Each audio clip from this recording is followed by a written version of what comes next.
ನಮಸ್ಕಾರ, ನೀವು ನೋಡ್ತಾ ಇದ್ದೀರಾ ಏಷ್ಯಾನೆಟ್ ಸುವರ್ಣ ನ್ಯೂಸ್. ನಾನು ಶಶಿ ಶೇಖರ್. ಇದು ನ್ಯೂಸ್ 360.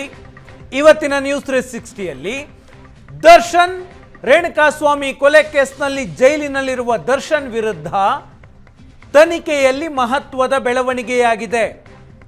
ರೇಣುಕಾಸ್ವಾಮಿ ಕೊಲೆ ಕೇಸ್ನಲ್ಲಿ ದರ್ಶನ್ಗೆ 12 ಸಾಕ್ಷಿಗಳು ಕಂಟಕವಾಗುವಂತಹ ಸಾಧ್ಯತೆ ಇದೆ. ಪೊಲೀಸರು 12 ಸಾಕ್ಷಿಗಳಿಂದ ಸೆಕ್ಷನ್ 164 ಅಡಿಯಲ್ಲಿ ಹೇಳಿಕೆಗಳನ್ನು ದಾಖಲಿಸಿದ್ದಾರೆ. 12 ಸಾಕ್ಷಿಗಳಿಂದ ಈ ಹೇಳಿಕೆ ಈಗಾಗಲೇ ಕೋರ್ಟ್ನಲ್ಲಿ ನ್ಯಾಯಾಧೀಶರ ಮುಂದೆ ದಾಖಲಾಗಿದೆ. ಕೊಲೆ ಕೇಸ್ನಲ್ಲಿ ದರ್ಶನ್ ಪಾರಾಗುವುದು ಅಷ್ಟು ಸುಲಭ ಅಲ್ಲ.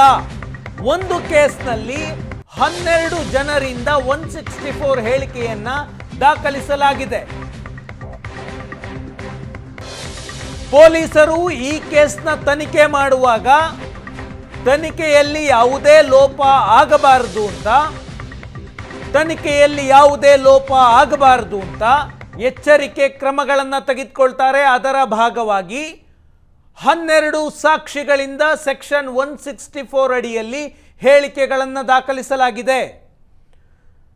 ನ್ಯಾಯಾಧೀಶರ ಮುಂದೆ ಈ ಹೇಳಿಕೆ ದಾಖಲಾಗಿರೋದು CRPC ಸೆಕ್ಷನ್ 164. ಪೊಲೀಸ್ ವಿಚಾರಣೆ ಸಂದರ್ಭದಲ್ಲಿ ಪೊಲೀಸರ ಮುಂದೆ ಕೊಡುವಂತಹ ಹೇಳಿಕೆ ಸೆಕ್ಷನ್ 161 ಹೇಳಿಕೆ. ಈ ಹೇಳಿಕೆ ಕೋರ್ಟ್ನಲ್ಲಿ ಸಾಕ್ಷ್ಯ ಆಗೋದಿಲ್ಲ. ನಾನು ಪೊಲೀಸರ ಮುಂದೆ ಈ ರೀತಿಯಾಗಿ ಹೇಳೇ ಇಲ್ಲ ಅಂತ ಹೇಳಿಬಿಡಬಹುದು. ಸೆಕ್ಷನ್ 161 ಅಡಿ ಪೊಲೀಸರ ಮುಂದೆ ಕೊಡುವಂತಹ ಹೇಳಿಕೆಗೆ ಕೋರ್ಟ್ನಲ್ಲಿ ಸಾಕ್ಷಿಯಾಗುವಂತಹ ಬೆಲೆ ಇಲ್ಲ. ಆ ಕಾರಣಕ್ಕಾಗಿ ಸೆಕ್ಷನ್ 162 ಅಡಿಯಲ್ಲಿ ಪೊಲೀಸರು ದರ್ಶನ್ ವಿರುದ್ಧ ಸಾಕ್ಷಿಗಳನ್ನು ಹೇಳಿಸಿದ್ದಾರೆ ನ್ಯಾಯಾಧೀಶರ ಮುಂದೆ.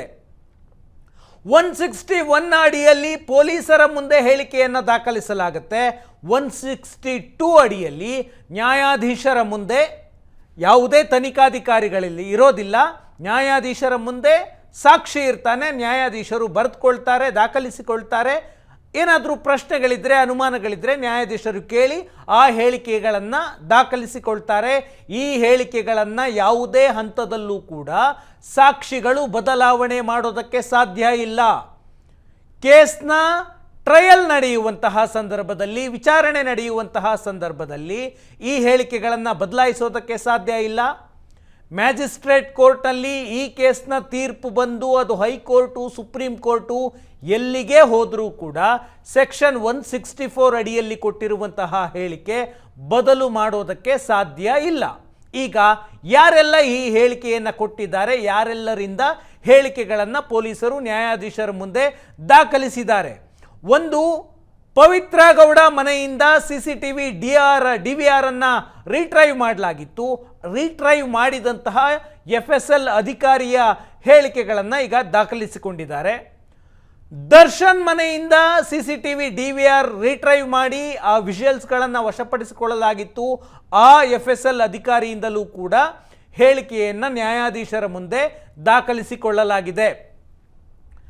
ಸಾಕ್ಷಿ ನಂಬರ್ 3, ರೇಣುಕಾಸ್ವಾಮಿಯ ಮೃತದೇಹವನ್ನು ಸ್ಕಾರ್ಪಿಯೋ ವಾಹನದ ಮಾಲೀಕ ಪುನೀತ್ ಈತನ ವಾಹನದಲ್ಲಿ ಈಸ್ಕೊಂಡು, ಈತನಿಂದ ಕಾರನ್ನು ಪಡೆದುಕೊಂಡು ಸ್ಕಾರ್ಪಿಯೋದಲ್ಲಿ ರೇಣುಕಾಸ್ವಾಮಿಯ ಮೃತದೇಹವನ್ನು ಸಾಗಿಸಲಾಗಿತ್ತು.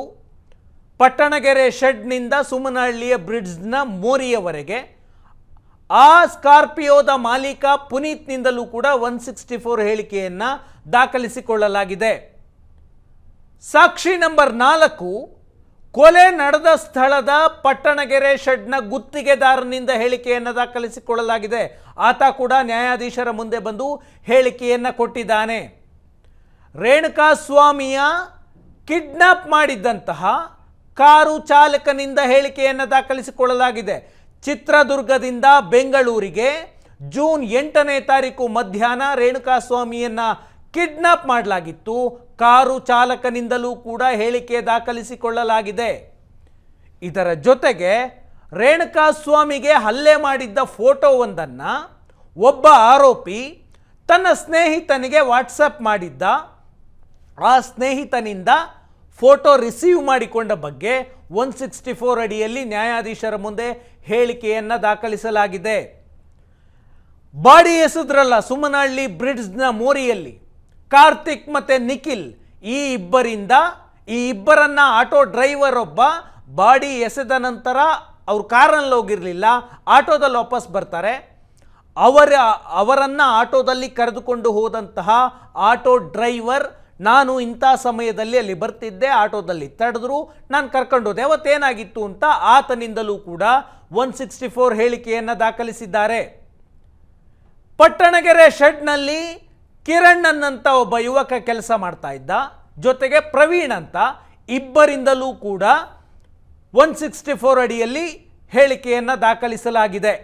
8 ಮತ್ತು 9 ರೇಣುಕಾಸ್ವಾಮಿ ಕೊಲೆ ಆರೋಪಿಗಳ ಸಂಪರ್ಕದಲ್ಲಿ ಮುತ್ತುರಾಜ್ ಅನ್ನುವಂತಹ ಒಬ್ಬ ವ್ಯಕ್ತಿ ಇದ್ದ. ಆತನಿಗೆ ಇಲ್ಲಿ ಏನೆಲ್ಲ ಆಗಿದೆ ಅನ್ನೋದನ್ನು ಆತನ ಬಳಿ ಚರ್ಚೆ ಮಾಡಿದ್ರು. ಆತನಿಂದಲೂ ಕೂಡ ಹೇಳಿಕೆಯನ್ನು ನ್ಯಾಯಾಧೀಶರ ಮುಂದೆ ದಾಖಲಿಸಲಾಗಿದೆ. ಚಿತ್ರದುರ್ಗದಲ್ಲಿ ಕಿಡ್ನಾಪ್ ಸಂಚಿನ ಬಗ್ಗೆ ತಿಳಿದಿದ್ದ ಆಟೋ ಚಾಲಕನಿಂದ ಹೇಳಿಕೆ ದಾಖಲಿಸಿಕೊಳ್ಳಲಾಗಿದೆ. ಆಟೋ ಚಾಲಕ ವಿನಯ್ ಕೂಡ ಈ ಕೇಸ್ನಲ್ಲಿ ಒಬ್ಬ ಆರೋಪಿ. ಡಿಸ್ಕಸ್ ಮಾಡ್ತಾರೆ ಚಿತ್ರದುರ್ಗದಲ್ಲಿ ಆಟೋ ಬೇಕು, ಕಾರ್ ಬೇಕು ಬಾಡಿಗೆಗೆ ಅಂತ. ಇಂತಹ ಸಂದರ್ಭದಲ್ಲಿ ಚರ್ಚೆ ಮಾಡುವ ವೇಳೆ ಒಬ್ಬ ಆಟೋ ಚಾಲಕನಿಗೆ ಇವರು ಬೆಂಗಳೂರಿಗೆ ಒಬ್ಬ ವ್ಯಕ್ತಿಯನ್ನು ಕರೆದುಕೊಂಡು ಹೋಗ್ತಿದ್ದಾರೆ, ದರ್ಶನ್ ಕರ್ಕೊಂಡು ಬರೋದಕ್ಕೆ ಹೇಳಿದ್ದಾರೆ ಅನ್ನೋ ಮಾಹಿತಿ ಗೊತ್ತಿತ್ತು. ಆತ ಕೂಡ ನ್ಯಾಯಾಧೀಶರ ಮುಂದೆ ಹೇಳಿಕೆಯನ್ನು ದಾಖಲಿಸಿದ್ದಾರೆ. ಜೊತೆಗೆ ಜೂನ್ 8ರಂದು ಪಟ್ಟಣಗೆರೆ ಶೆಡ್ನಲ್ಲಿದ್ದಂತಹ ಸೆಕ್ಯೂರಿಟಿ ಗಾರ್ಡ್ ಹೇಳಿಕೆಯನ್ನು ದಾಖಲಿಸಿದ್ದಾರೆ ನ್ಯಾಯಾಧೀಶರ ಮುಂದೆ. 12ನೇ ಸಾಕ್ಷಿ, 164 ಅಡಿಯಲ್ಲಿ ಕೊಟ್ಟಂತಹ ಸಾಕ್ಷಿ ಇದು. ಶೆಡ್ನಲ್ಲಿದ್ದಂತಹ ಸೆಕ್ಯೂರಿಟಿ ಗಾರ್ಡ್ ರೇಣುಕಾಸ್ವಾಮಿಗೆ ಮನಬಂದಂತೆ ಥಳಿಸಿ ಆದ ಮೇಲೆ ಆತನನ್ನು ಪಟ್ಟಣಗೆರೆಯ ಶೆಡ್ನ ಸೆಕ್ಯೂರಿಟಿ ಕ್ಯಾಬಿನ್ಗೆ ತಂದು ಬಿಸಾಕಲಾಗಿತ್ತು. ಆಗಿನ್ನೂ ಸತ್ತಿರಲಿಲ್ಲ. ಅದಾದ ನಂತರ ಆತ ಅಲ್ಲೇ ಜೀವ ಕಳೆದುಕೊಳ್ತಾನೆ. ಆಗ ಸೆಕ್ಯೂರಿಟಿ ಗಾರ್ಡ್ ಬಂದು ನೋಡಿದಾಗ ಆತ ಬದುಕಿರೋದಿಲ್ಲ. ಈಗ ಆ ಸೆಕ್ಯೂರಿಟಿ ಗಾರ್ಡ್ ಕೂಡ ಈ ಕೇಸ್ನಲ್ಲಿ ಪ್ರಮುಖ ಸಾಕ್ಷಿ. ಇವರೆಲ್ಲರಿಂದಲೂ ಕೂಡ CRPC ಸೆಕ್ಷನ್ 164 ಅಡಿಯಲ್ಲಿ ಹೇಳಿಕೆಯನ್ನು ದಾಖಲಿಸಿಕೊಳ್ಳಲಾಗಿದೆ.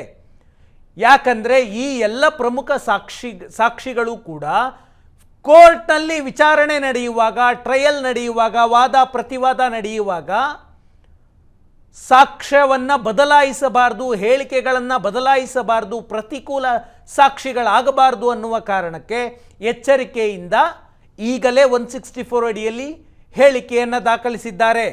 ಇನ್ನೂ ಹಲವರಿಂದ ಹೇಳಿಕೆ ದಾಖಲಿಸುವಂತಹ ಪ್ರಯತ್ನವನ್ನು ಪೊಲೀಸರು ಈಗಲೂ ಮಾಡ್ತಾ ಇದ್ದಾರೆ.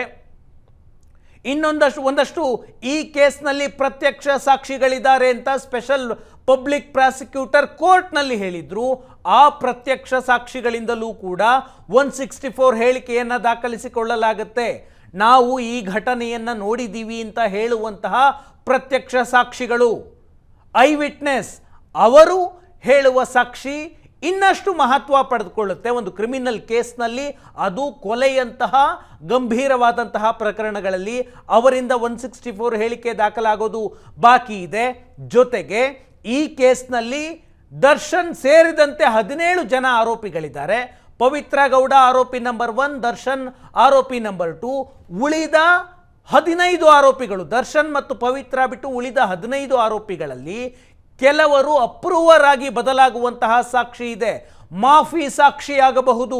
ಹೌದು, ನಾನು ಈ ಕೊಲೆ ಕೇಸ್ನಲ್ಲಿ ಭಾಗಿಯಾಗಿದ್ದೆ ಅಂತೇನಾದರೂ ಅಪ್ರೂವರ್ ಆಗಿ ಬದಲಾದರೆ ಅವರಿಂದಲೂ ಕೂಡ 164 ಹೇಳಿಕೆಯನ್ನು ದಾಖಲಿಸಿಕೊಳ್ಳುವಂತಹ ಸಾಧ್ಯತೆ ಇದೆ. ಈ 164 ಹೇಳಿಕೆ ದರ್ಶನ್ ಕೊಲೆ ಕೇಸ್ನಿಂದ ಬಚಾವಾಗೋದು ಅಷ್ಟು ಸುಲಭ ಅಲ್ಲ ಅಂತ ತೋರಿಸ್ತಾ ಇದೆ. ಈಗ ಜೈಲಿನಲ್ಲಿರೋ ದರ್ಶನನ್ನು ಆತನ ಕುಟುಂಬದವರು ಭೇಟಿ ಮಾಡ್ತಾ ಇದ್ದಾರೆ. ದರ್ಶನ್ ಸಹೋದರ ದಿನಕರ್ ಮೊನ್ನೆ ಹೋಗಿದ್ರು, ವಿಜಯಲಕ್ಷ್ಮಿ ಅವರ ಜೊತೆಯಲ್ಲೇ ಹೋಗಿದ್ರು. ಈ ಸಂದರ್ಭದಲ್ಲಿ ದರ್ಶನ್ ಭಾವುಕರಾಗಿ ಮಾತಾಡಿದ್ರಂತೆ, ಏನಾದರೂ ಮಾಡಿ ನನ್ನನ್ನು ಜೈಲಿನಿಂದ ಬಿಡುಗಡೆ ಮಾಡಿಸು, ಬಿಡುಗಡೆ ಆಗಬೇಕು ಅಂತ ದರ್ಶನ್ ತನ್ನ ಸೋದರನ ಬಳಿ ಮಾತನಾಡಿದ್ದಾರೆ. ಜೈಲಿನಲ್ಲಿ ಇರೋದಕ್ಕಾಗ್ತಾ ಇಲ್ಲ, ಹೇಗಾದರೂ ಮಾಡಿ ಜೈಲಿನಿಂದ ಬಿಡುಗಡೆ ಮಾಡಿಸು ಅಂತ ದಿನಕರ್ ಎದುರು ಭಾವುಕರಾಗಿ ಕೇಳ್ಕೊಂಡಿದ್ದಾರೆ. ಈ ಕೊಲೆ ನಡೆಯುವುದಕ್ಕೂ ಮೊದಲು ದರ್ಶನ್ ಮತ್ತು ದಿನಕರ್ ಸಂಬಂಧ ಅಷ್ಟೇನೂ ಚೆನ್ನಾಗಿರಲಿಲ್ಲ. ಇದೇ ರೀತಿಯ ಕಾರಣದಿಂದಾಗಿ ದರ್ಶನ್ನಿಂದ ದಿನಕರ್ ಅಂತರ ಕಾಯ್ದುಕೊಂಡಿದ್ರು ಅಂತ ಎಲ್ಲರಿಗೂ ಗೊತ್ತು. ಈಗ ಎಷ್ಟೇ ಆಗಲಿ ಅಣ್ಣ ಜೈಲಿಗೆ ಹೋಗಿ ಮಾತಾಡ್ಸ್ಕೊಂಡು ಬರ್ತಾ ಇದ್ದಾರೆ. ಸ್ವಲ್ಪ ಆಕ್ಟಿವ್ ಆಗಿ ಓಡಾಡೋ, ತಡ ಮಾಡಬೇಡ, ಆದಷ್ಟು ಬೇಗ ವಕೀಲರನ್ನು ಭೇಟಿ ಮಾಡಿ ಬೇಲ್ಗೆ ವ್ಯವಸ್ಥೆ ಮಾಡಿಸು, ಲಾಯರ್ನ ಭೇಟಿ ಮಾಡಿದ್ಯಾ, ಈ ರೀತಿಯಾಗಿ ದರ್ಶನ್ ದಿನಕರ್ ಬಳಿ ಕೇಳ್ಕೊಂಡಿದ್ದಾರೆ. ಯಾವಾಗ ಚಾರ್ಜ್ ಶೀಟ್ ಹಾಕ್ತಾರಂತೆ, ಬೇಲ್ಗೆ ಅಪ್ಲಿಕೇಶನ್ ಹಾಕಿದ್ರ ವಕೀಲರು, ಈ ರೀತಿಯಾದಂತಹ ಪ್ರಶ್ನೆಗಳನ್ನು ದರ್ಶನ್ ದಿನಕರ್ ಬಳಿ ಕೇಳಿದ್ದಾರೆ ಅನ್ನುವಂತಹ ಮಾಹಿತಿ ಇದೆ. ಬೇಲ್ ಅಪ್ಲಿಕೇಶನ್ ದರ್ಶನ್ ಸಹಿ ಇಲ್ಲದೆ ಹಾಕೋದಕ್ಕಾಗೋದಿಲ್ಲ, ವಕಾಲತ್ ಅವರೇ ಹಾಕಬೇಕು. ಇನ್ನು ದರ್ಶನ್ ಪರ ವಕೀಲರು ಬೇಲ್ಗೆ ಅಪ್ಲಿಕೇಶನ್ ಹಾಕಿಲ್ಲ. ದರ್ಶನ್ ಕೇಳ್ತಾ ಇದ್ದಾರೆ ಬೇಲ್ ಯಾವಾಗ ಸಿಗುತ್ತೆ, ಯಾವಾಗ ಬಿಡುಗಡೆ ಆಗೋ ಸಾಧ್ಯತೆ ಇದೆ ಅಂತ ಸೋದರನ ಬಳಿ ಕೇಳ್ಕೊಳ್ತಾ ಇದ್ದಾರೆ. ಯಾಕೆ ದರ್ಶನ್ನ ಪರ ವಕೀಲರು ಕೋರ್ಟ್ಗೆ ಬೇಲ್ ಅರ್ಜಿಯನ್ನು ಈವರೆಗೆ ಹಾಕಿಲ್ಲ? ಏನಾದರೂ ಮಾಡಿ ಜೈಲಿಂದ ಬಿಡುಗಡೆಯಾಗಬೇಕು ಅಂತ ದರ್ಶನ್ ತನ್ನ ಸೋದರನ ಬಳಿ ಕೇಳ್ಕೊಳ್ತಾ ಇದ್ದಾರೆ. ಆದರೆ ಈವರೆಗೂ ಕೂಡ ಜಾಮೀನಿಗೆ ಅರ್ಜಿ ಸಲ್ಲಿಸಿಲ್ಲ ದರ್ಶನ್ ಪರ ವಕೀಲರು. ಜಾಮೀನು ಅರ್ಜಿ ಸಲ್ಲಿಸಿಲ್ಲ ದರ್ಶನ್ ಪರ ವಕೀಲರು. ಯಾಕೆ? ಕೊಲೆ ಆರೋಪದ ಮೇಲೆ ದರ್ಶನ್ ಜೈಲು ಸೇರಿ 34 ದಿನ ಆಗಿದೆ. ದರ್ಶನ್ ಪೊಲೀಸರಿಂದ ಅರೆಸ್ಟ್ ಆಗಿ 1.5 ತಿಂಗಳಾಗಿದೆ. ಜೈಲಿಗೆ ಹೋಗಿ 34 ತಿಂಗಳು, ಕೊಲೆ ಕೇಸ್ನಲ್ಲಿ 34 ದಿನ, ಕೊಲೆ ಕೇಸ್ನಲ್ಲಿ ಅರೆಸ್ಟ್ ಆಗಿ 1.5 ತಿಂಗಳಾಗಿದೆ. ಈವರೆಗೆ ಜಾಮೀನಿಗೆ ದರ್ಶನ್ ಪರ ವಕೀಲರು ಅರ್ಜಿಯನ್ನ ಸಲ್ಲಿಸಿಲ್ಲ. ದರ್ಶನ್ ಅಷ್ಟೇ ಅಲ್ಲ, ಇತರೆ 16 ಆರೋಪಿಗಳಿಂದಲೂ ಕೂಡ ಬೇಲ್ ಅರ್ಜಿ ಸಲ್ಲಿಕೆ ಮಾಡಿಲ್ಲ. ಯಾಕಂದ್ರೆ ಈಗ ಜಾಮೀನು ಸಲ್ಲಿಸಿದ್ರೆ ಆರೋಪಿಗಳಿಗೆ ಬೇಲ್ ಸಿಗುವಂತಹ ಸಾಧ್ಯತೆ ಇಲ್ಲ. ಇನ್ನು ಪೊಲೀಸ್ ತನಿಖೆ ನಡೀತಿದೆ, ಹಾಗಾಗಿ ಜಾಮೀನು ಸಿಗಲ್ಲ ಅನ್ನುವ ಕಾರಣದಿಂದ ಯಾರೊಬ್ಬರೂ ಕೂಡ ಜಾಮೀನಿಗೆ ಅರ್ಜಿಯನ್ನ ಸಲ್ಲಿಸಿಲ್ಲ. ಈಗೇನಾದರೂ ಜಾಮೀನಿಗೆ ಅರ್ಜಿಯನ್ನ ಸಲ್ಲಿಕೆ ಮಾಡಿದ್ರೆ ಪೊಲೀಸರು ಸ್ಪಷ್ಟವಾಗಿ ವಿರೋಧ ಮಾಡ್ತಾರೆ, ಆಕ್ಷೇಪಣೆಯನ್ನು ಸಲ್ಲಿಸ್ತಾರೆ. ತನಿಖೆ ನಡೀತಾ ಇದೆ, ಇನ್ನೂ ತನಿಖೆ ನಡೀತಿರ್ಬೇಕಾದ್ರೆ ಆರೋಪಿಗೆ ಜಾಮೀನು ಕೊಟ್ಟರೆ ಸಾಕ್ಷ್ಯ ನಾಶ ಮಾಡ್ಬೋದು, ಸಾಕ್ಷಿಗಳಿಗೆ ಬೆದರಿಕೆ ಹಾಕ್ಬೋದು, ಈ ರೀತಿಯಾದಂತಹ ಆಕ್ಷೇಪಣೆಯನ್ನು ವಕೀಲರು ಮಾಡ್ತಾರೆ, ಪೊಲೀಸರು ವಿರೋಧ ಮಾಡ್ತಾರೆ, ಬೇಲ್ ಕೊಡಬಾರ್ದು ಅಂತ. ಹಾಗಾಗಿ ಇಂತಹ ಸಂದರ್ಭದಲ್ಲಿ ಕೊಲೆ ಕೇಸ್ಗಳಲ್ಲಿ ಇನ್ನೂ ತನಿಖೆ ನಡೀತಿರುವಂತಹ ಸಂದರ್ಭದಲ್ಲಿ ಜಾಮೀನು ಸಿಗೋದಿಲ್ಲ. ಆ ಕಾರಣದಿಂದಾಗಿ ದರ್ಶನ್ ಪರ ವಕೀಲರು ಈವರೆಗೆ ಜಾಮೀನು ಅರ್ಜಿಯನ್ನು ಸಲ್ಲಿಸಿಲ್ಲ. ಒಂದ್ಸಲಿ ಅರ್ಜಿ ಸಲ್ಲಿಕೆ ಮಾಡಿ ಅದು ರಿಜೆಕ್ಟ್ ಆಗಿ ಕಾನೂನು ಹೋರಾಟದಲ್ಲಿ ಹಿನ್ನಡೆಯಾಗೋದು ಬೇಡ ಅಂತ ಅವರು ಕೂಡ ವೆಯ್ಟ್ ಮಾಡ್ತಾ ಇದ್ದಾರೆ. ಚಾರ್ಜ್ ಶೀಟ್ ಸಲ್ಲಿಕೆ ನಂತರ ಜಾಮೀನು ಅರ್ಜಿ ಸಲ್ಲಿಕೆಗೆ ನಿರ್ಧಾರವನ್ನ ಮಾಡಲಾಗಿದೆ. ಯಾವುದೇ ಒಂದು ಕೇಸ್ನಲ್ಲಿ 90 ದಿನಗಳ ಒಳಗೆ ಪೊಲೀಸರು ಚಾರ್ಜ್ ಶೀಟ್ ಅನ್ನು ಸಲ್ಲಿಕೆ ಮಾಡಬೇಕು. ಚಾರ್ಜ್ ಶೀಟ್ ಸಲ್ಲಿಕೆ ನಂತರ ಬೇಲ್ ಅರ್ಜಿಯನ್ನ ಹಾಕೋದಕ್ಕೆ ದರ್ಶನ್ ಪರ ವಕೀಲರು ಪ್ಲಾನ್ ಮಾಡಿಕೊಂಡಿದ್ದಾರೆ. ಚಾರ್ಜ್ ಶೀಟ್ ಸಲ್ಲಿಕೆ ನಂತರ ಜಾಮೀನು ಸಿಗುವ ಸಾಧ್ಯತೆ ಇರುತ್ತೆ.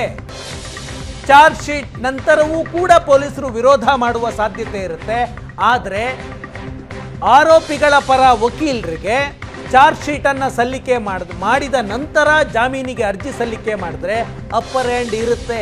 ಆ ಕಾರಣದಿಂದಾಗಿ ಚಾರ್ಜ್ ಶೀಟ್ ಸಲ್ಲಿಕೆಯಾಗುವವರೆಗೆ ಕಾದು ಆನಂತರ ಬೇಲ್ಗೆ ಅರ್ಜಿ ಸಲ್ಲಿಸುವಂತಹ ಸಾಧ್ಯತೆ ಇದೆ. ಚಾರ್ಜ್ ಶೀಟ್ ಹಾಕುವವರೆಗೆ ಈ ಕೇಸ್ನ ತನಿಖೆ ಹೇಗೆ ನಡೀತಾ ಇದೆ, ಪೊಲೀಸರು ಏನೆಲ್ಲ ಮಾಹಿತಿಯನ್ನು ಪಡೆದುಕೊಂಡಿದ್ದಾರೆ, ಈ ಕೇಸ್ನಲ್ಲಿ ದರ್ಶನ್ ರೋಲ್ ಏನಂತ ತೋರಿಸಿದ್ದಾರೆ, ಯಾವುದೂ ಕೂಡ ಆರೋಪಿಗಳ ಪರ ವಕೀಲರಿಗೆ ಗೊತ್ತಿರೋದಿಲ್ಲ. ಒಂದು ಬಾರಿ ಚಾರ್ಜ್ ಶೀಟ್ನ ಕಾಪಿ ಇವರ ಕೈಗೆ ಸಿಕ್ಕರೆ ದರ್ಶನ್ ರೋಲ್ ಏನು ಅನ್ನೋದು ಗೊತ್ತಾಗುತ್ತೆ ಪೊಲೀಸ್ ದಾಖಲೆಗಳ ಪ್ರಕಾರ. ಅದರ ಆಧಾರದ ಮೇಲೆ ಬೇಲ್ ಅರ್ಜಿ ಸಲ್ಲಿಕೆ ಮಾಡಿದ್ರೆ ಜಾಮೀನು ಸಿಗುವ ಸಾಧ್ಯತೆ ಹೆಚ್ಚಿರುತ್ತೆ ಅಂತ ಈವರೆಗೆ ಜಾಮೀನಿಗೆ ದರ್ಶನ್ ಪರ ವಕೀಲರು ಅರ್ಜಿಯನ್ನು ಸಲ್ಲಿಕೆ ಮಾಡಿಲ್ಲ. 90 ದಿನಗಳಲ್ಲಿ ಚಾರ್ಜ್ ಶೀಟ್ ಸಲ್ಲಿಕೆ ಮಾಡಬೇಕು. ಮಾಡದೇ ಇರುವ ಆಯ್ಕೆಯೂ ಕೂಡ ಪೊಲೀಸರಿಗಿದೆ. ಮ್ಯಾಜಿಸ್ಟ್ರೇಟ್ಗೆ ಅರ್ಜಿ ಸಲ್ಲಿಕೆ ಮಾಡಿ ತನಿಖೆ ಇನ್ನೂ ನಡೀತಾ ಇದೆ, ಕೆಲವು ರಿಪೋರ್ಟ್ ಬಂದಿಲ್ಲ, ಇನ್ನೂ 30 ದಿನ ಸಮಯ ಕೊಡಿ ಅಂತ ಸಮಯ ಪಡೆಯುವಂತಹ ಅವಕಾಶ ಇದೆ. ಅಥವಾ ಒಂದು ಪ್ರಿಲಿಮಿನರಿ ಚಾರ್ಜ್ ಶೀಟ್ ಹಾಕಿ, ಸ್ವಲ್ಪ ಮಟ್ಟಿಗಿನ ಚಾರ್ಜ್ ಶೀಟ್ ಹಾಕಿ ಹೆಚ್ಚುವರಿ ಚಾರ್ಜ್ ಶೀಟನ್ನು ಆ ನಂತರ ಸಲ್ಲಿಸುವಂತಹ ಸಾಧ್ಯತೆಯೂ ಕೂಡ ಇರುತ್ತೆ. ಯಾವುದೇ ಆಗಲಿ 90 ದಿನ ಆದ ನಂತರ ಆರೋಪಿಗಳ ಪರ ವಕೀಲರಿಗೆ ಜಾಮೀನು ಅರ್ಜಿ ಸಲ್ಲಿಸಿದ್ರೆ ಬೇಲ್ ಸಿಗುವ ಸಾಧ್ಯತೆ ಹೆಚ್ಚು ಅನ್ನುವಂತಹ ಕಾರಣಕ್ಕಾಗಿ ವೆಯ್ಟ್ ಮಾಡ್ತಾ ಇದ್ದಾರೆ. ಇವತ್ತು ನಟ ವಿನೋದ್ ರಾಜ್ ರೇಣುಕಾಸ್ವಾಮಿ ಕುಟುಂಬ ಭೇಟಿ ಮಾಡಿದ್ರು ಚಿತ್ರದುರ್ಗದಲ್ಲಿ. ಅವರ ಕುಟುಂಬವನ್ನು ಭೇಟಿ ಮಾಡಿ ವಿನೋದ್ ರಾಜ್ ಅವರು 1 ಲಕ್ಷ ನೆರವನ್ನು ಕೊಟ್ಟರು, ಸಾಂತ್ವನ ಹೇಳಿದ್ದಾರೆ. ಮೊನ್ನೆ ಜೈಲಿಗೆ ಹೋಗಿ ಕೊಲೆ ಆರೋಪದ ಮೇಲೆ ಅರೆಸ್ಟ್ ಆಗಿರುವಂತಹ ಜೈಲಿನ ಕಂಬಿ ಇರುವ ದರ್ಶನ್ಗೂ ಸಾಂತ್ವನ ಹೇಳಿದರು. ಇವತ್ತು ಕೊಲೆಯಾದ ರೇಣುಕಾಸ್ವಾಮಿಯ ಕುಟುಂಬದವರ ಮನೆಗೆ ಹೋಗಿ ಅವರಿಗೂ ಕೂಡ ಸಾಂತ್ವನ ಹೇಳಿದ್ದಾರೆ, ಜೊತೆಗೆ 1 ಲಕ್ಷ ನೆರವನ್ನು ಕೊಟ್ಟಿದ್ದಾರೆ. ಈ ಸಂದರ್ಭದಲ್ಲಿ ವಿನೋದ್ ರಾಜ್ ಮಾತನಾಡಿದ್ರು, ನಾನು ರಾಜಿ ಮಾಡೋದಕ್ಕೆ ಇಲ್ಲಿಗೆ ಬಂದಿಲ್ಲ, ಸಾಂತ್ವನ ಹೇಳೋದಕ್ಕೆ ಬಂದಿದ್ದೀನಿ, ರಾಜಿ ಮಾಡಿಸೋದಕ್ಕೆ ನಾನು ಯಾರು ಅಂತ ಈ ಸಂದರ್ಭದಲ್ಲಿ ಮಾಧ್ಯಮಗಳಿಗೆ ಮಾತನಾಡಿದ್ದಾರೆ. ರೇಣುಕಾಸ್ವಾಮಿ ತಂದೆ ಕಣ್ಣೀರು ಹಾಕಿದ್ರು, ಪತ್ನಿ ಕೂಡ ಕಣ್ಣೀರು ಹಾಕಿದ್ರು. ವಿನೋದ್ ರಾಜ್ ಏನು ಮಾತನಾಡಿದ್ರು ನೋಡಿ.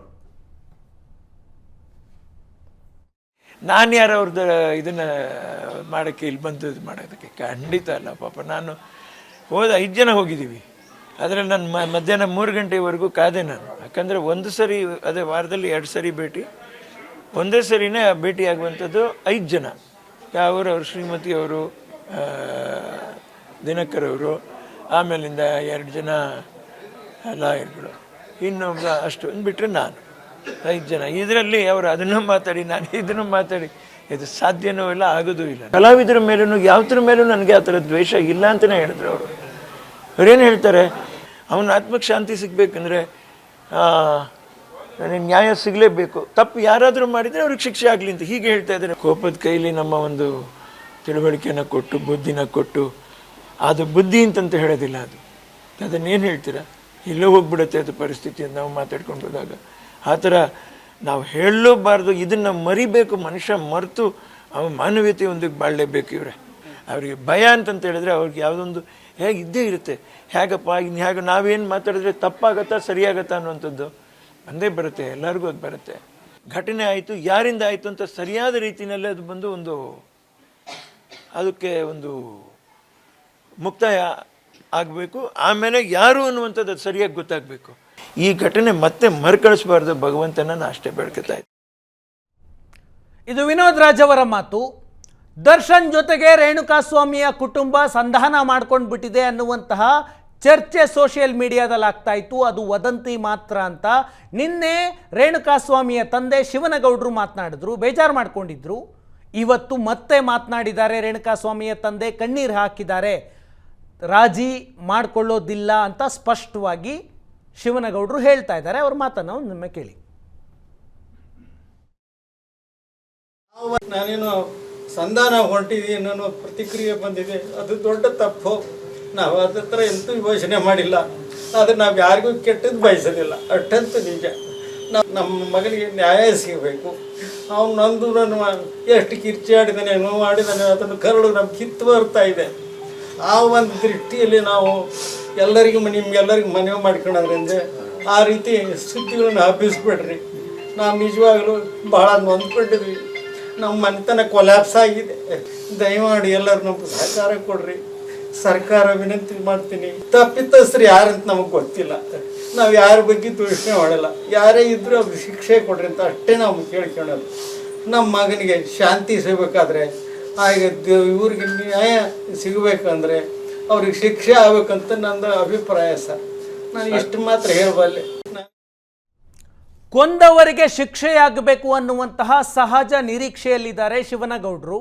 ಸಂಧಾನ ಅನ್ನುವಂತಹ ಮಾತು ಯಾಕೆ ಚರ್ಚೆ ಆಗ್ತಾ ಇದೆಯೋ ಗೊತ್ತಿಲ್ಲ. ಈ ಕೇಸ್ನಲ್ಲಿ ರೇಣುಕಾಸ್ವಾಮಿಯ ಕುಟುಂಬದವರ ರೋಲ್ ಈ ಕೇಸ್ನ ಕಾನೂನು ಹೋರಾಟದಲ್ಲಿ ಇಲ್ಲ. ಈ ಕೇಸನ್ನು ನಡೆಸ್ತಾ ಇರೋದು ಸರ್ಕಾರ. ಪಬ್ಲಿಕ್ ಪ್ರಾಸಿಕ್ಯೂಷನ್ ಆಗ್ತಾ ಇರೋದೆ. ಪ್ರಾಸಿಕ್ಯೂಷನ್ ಅಂದರೆ ದರ್ಶನ್ ಮತ್ತು ಇತರೆ ಆರೋಪಿಗಳ ವಿರುದ್ಧ ಕಾನೂನು ಹೋರಾಟ ಮಾಡ್ತಾ ಇರೋದು ಸರ್ಕಾರ. ಯಾವುದೇ ಕ್ರಿಮಿನಲ್ ಕೇಸ್ನಲ್ಲೂ ಅಷ್ಟೇ ಕಾನೂನು ಹೋರಾಟ ಮಾಡೋದು ಸರ್ಕಾರ. ಯಾವಾಗ ಈ ಕುಟುಂಬದವರ ರೋಲ್ ಇರುತ್ತೆ ಅಂದರೆ, ಪೊಲೀಸರು ಇಲ್ಲೇನೋ ಮಾಡ್ತಾ ಇದ್ದಾರೆ, ಈ ಕೇಸ್ನ ತನಿಖೆ ಸರಿಗೆ ಮಾಡ್ತಾ ಇಲ್ಲ ಅಂತೇನಾದರೂ ಅನ್ನಿಸಿದರೆ ಆಗ ಕೋರ್ಟ್ಗೆ ಹೋಗಿ ಪೊಲೀಸ್ ತನಿಖೆ ಸರಿಯಾಗಿಲ್ಲ, ಬೇರೆ ತನಿಖಾ ಏಜೆನ್ಸಿ ಈ ರೀತಿಯ ಮನವಿಯನ್ನು ಮಾಡಿಕೊಳ್ಬಹುದು. ಇದುವರೆಗೆ ಆ ರೀತಿಯ ಬೆಳವಣಿಗೆ ಯಾವುದೂ ಆಗಿಲ್ಲ. ತನಿಖೆ ಸರಿಯಾದ ದಿಕ್ಕಿನಲ್ಲಿ ನಡೀತಾ ಇದೆ. ಕಾನೂನು ಹೋರಾಟವನ್ನು ಕೂಡ ಸರ್ಕಾರ ಸರಿಯಾದ ದಿಕ್ಕಿನಲ್ಲಿ ನಡೆಸ್ತಾ ಇದೆ. ಬಹಳ ಅನುಭವಿ ಮತ್ತು ಹೆಸರು ಮಾಡಿರುವಂತಹ ವಕೀಲರು ಪ್ರಸನ್ನ ಕುಮಾರ್ ಈ ಕೇಸನ್ನು ನಡೆಸ್ತಾ ಇದ್ದಾರೆ. ಹಾಗಾಗಿ ಸಂಧಾನ ಅನ್ನುವಂತಹ ವಿಷಯ ಮಾಡ್ಕೊಳ್ಳೋದಕ್ಕೂ ಸಾಧ್ಯ ಇಲ್ಲ, ಅವರು ಇಲ್ಲ ಅಂತ ಸ್ಪಷ್ಟವಾಗಿ ಹೇಳ್ತಾ ಇದ್ದಾರೆ.